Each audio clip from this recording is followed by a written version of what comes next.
Berdoalah untuk umatku Israel. Firman Tuhan Yesus dalam Vision di Athena, Yunani. Kepada Bapak Fred Kambuathabu, Sarjana Hukum. Kamis, 31 Januari 1985.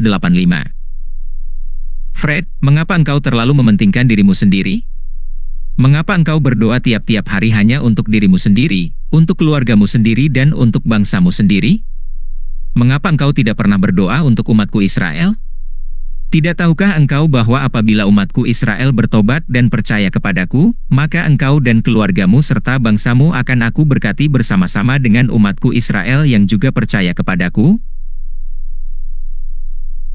Kata-kata yang sangat hebat ini diucapkan oleh Tuhan Yesus kepada saya, ketika saya sedang berlutut dan berdoa pada hari Kamis, 31 Januari 1985, jam setengah 7 pagi, di kamar 681, Hotel New Cairo City, Kota Athena, Yunani.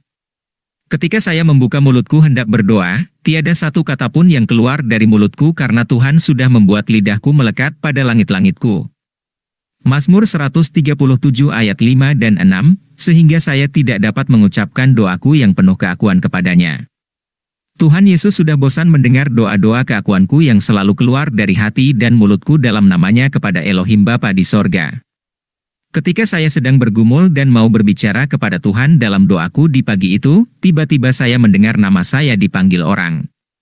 Suara yang dimulai sangat halus itu kemudian bertambah besar dan suaranya sangat dahsyat, sehingga rasanya kamar hotel meledak oleh volume suaranya yang amat dahsyat itu.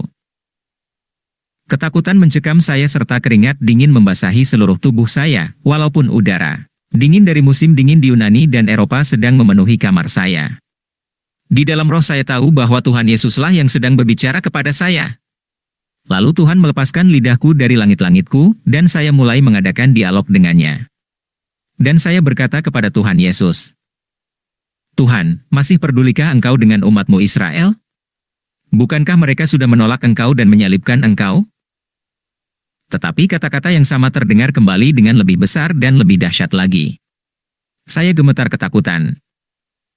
Lalu Roh Kudus menginsafkan saya akan dosaku, dan saya mulai mengakui dosaku dan sekaligus mengucapkan janji berikut ini di hadapan Tuhan Yesus dengan berkata, Tuhan, saya mengakui dosaku, karena saya tidak pernah berdoa bagi umatmu Israel. Tetapi saya berjanji kepadamu bahwa mulai hari ini saya akan berdoa tiap-tiap hari sepanjang umur hidupku bagi umatmu Israel. Setelah saya mengakui dosa saya dan berjanji kepada Tuhan bahwa saya akan berdoa tiap-tiap hari sepanjang umur hidupku bagi umatnya Israel, barulah suara yang besar dan dahsyat itu terangkat dari saya. Di kejauhan di langit, suara besar itu tinggal menggema. Kamar 681 dipenuhi dengan kehadiran dan damai sejahtera dan sukacita besar dari Tuhan. Dengan berlinang-linang air mata, saya memuji dan membesarkan nama Tuhan Yesus yang telah menyelamatkan saya dari kehidupan kekristenanku yang penuh keakuan itu. Dalam kasih-Nya dan anugerah-Nya, Ia telah mengunjungi saya di pagi itu di kota Athena, dan Ia telah menunjukkan kepada saya. Dan sesungguhnya kepada kita semua tugas kita sebagai orang Kristen terhadap umatnya Israel. Saya tidak keliru jika saya berkata di sini bahwa kehidupan doa dari banyak orang Kristen adalah seperti saya sebelum Tuhan Yesus menegur saya di kota Athena di pagi itu. Tuhan telah menyelamatkan kita bangsa-bangsa lain, supaya oleh kemurahan yang telah kita peroleh, umatnya Israel pun akan memperoleh kemurahannya melalui pertobatannya dan iman kepercayaannya kepada Tuhan Yesus Kristus.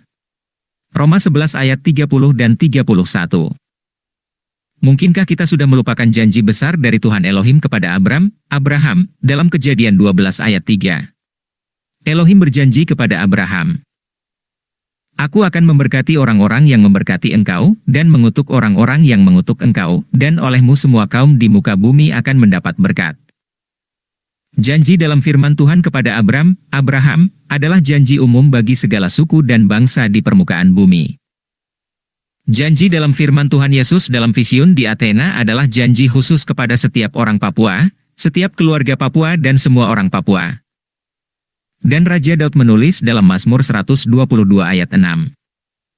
Berdoalah bagi kesejahteraan Yerusalem, biarlah orang-orang yang mencintaimu mendapat sentosa. Tuhan Yesus telah menyelamatkan kita, supaya kita menjadi berkat bagi umatnya Israel. Saya teruskan teguran dan perintah serta janji besar ini dari Tuhan Yesus kepada saudara dan saudari seiman. Berdoalah bagi umatku Israel, maka engkau beserta keluargamu dan bangsamu akan aku berkati bersama-sama dengan umatku Israel. Perintah dengan janji berkat yang diberikannya kepada saya di kota Athena pada hakikatnya adalah sama dengan janjinya kepada Abraham, dalam Kejadian 12 ayat 3a. Mengapa Tuhan Yesus harus mengulangi kembali janjinya kepada Abraham tersebut kepada saya di kota Athena? Karena kita melalaikan tugas imamat kita dalam firman Tuhan dan tidak berdoa bagi pertobatan dan keselamatan bangsa Israel yang adalah keturunan dari Abraham yang telah melahirkan Sang Juru Selamat Yesus Kristus di bumi untuk menyelamatkan kita dari semua dosa kita, serta memberikan hidup kekal kepada kita. Saya mengundang saudara dan saudari yang membaca dan mendengar kesaksian ini, supaya hari ini juga mengambil keputusan untuk berdoa tiap-tiap hari bagi umat Israel. Berdoalah supaya bangsa Israel bertobat dan percaya Tuhan Yesus, menerima kepenuhan Roh Kudus, supaya mereka menjadi kerajaan imamat yang rohani dan bangsa yang kudus untuk melayani Tuhan Elohim yang hidup. Israel yang bertobat dan percaya Tuhan Yesus Kristus akan menjadi berkat besar bagi semua bangsa di bumi. Rasul Paulus menulis kepada jemaat di kota Roma, sebab jika pelanggaran mereka, pelanggaran Israel, berarti kekayaan bagi dunia dan kekurangan mereka kekayaan bagi bangsa-bangsa lain, terlebih-lebih lagi kesempurnaan mereka. Sebab jika penolakan mereka, penolakan Israel, berarti perdamaian bagi dunia, dapatkah penerimaan mereka mempunyai arti lain daripada hidup dari antara orang mati? Roma 11 ayat 12 dan 15. Karena jika membuang mereka berarti mendamaikan dunia, apakah penerimaan mereka selain hidup dari kematian? Injil Kristus tidak dapat diberitakan kepada bangsa-bangsa bukan Yahudi sampai Injil itu pertama kali ditawarkan dan ditolak oleh jumlah terbesar orang-orang Yahudi. Jumlah terbesar orang Yahudi untuk sementara waktu menolak Injil Kristus. Injil Kristus telah diterima oleh bangsa-bangsa lain. Injil Kristus telah mendamaikan suku-suku dan bangsa-bangsa di bumi yang sebelumnya hidup saling bermusuhan, sekarang mereka bisa hidup berdampingan secara damai. Oleh karena itu, orang-orang Yahudi dapat dikatakan telah menyebabkan perdamaian di seluruh dunia.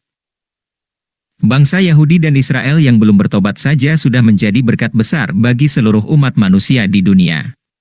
Ekonomi dan perbankan dunia yang dikendalikan oleh orang-orang Yahudi, begitu juga dengan semua hasil penemuannya di bidang teknologi. Seluruh bangsa Yahudi dan Israel akan pasti bertobat dan percaya Tuhan Yesus Kristus. Rasul Paulus sudah bernubuat bahwa pertobatan dan penerimaan kembali bangsa Yahudi dan Israel berarti hidup dari antara orang mati, Roma 11 ayat 15. Seluruh bangsa Yahudi dan Israel akan bertobat dan percaya Yesus Kristus menjadi Tuhan dan Juru Selamatnya. Dan setelah pertobatan mereka, mereka akan menjadi berkat besar bagi seluruh umat manusia di bumi.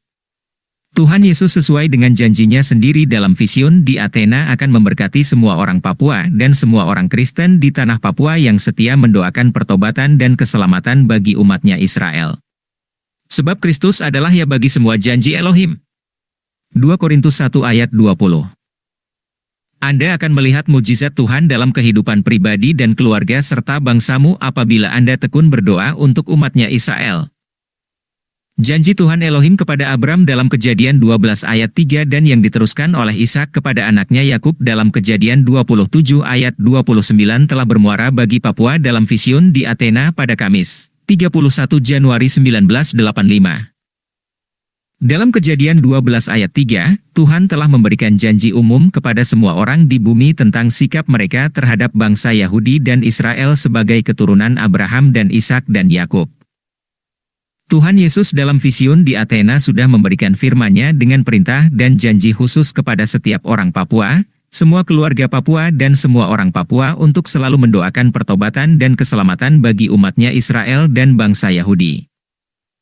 Dan perintah dan janji firman-Nya itu berlaku juga bagi saudara dan saudari dari etnis dan bangsa manapun juga yang sudah percaya Tuhan Yesus Kristus dan selalu mau mendoakan pertobatan dan keselamatan bagi bangsa Israel dan Yahudi.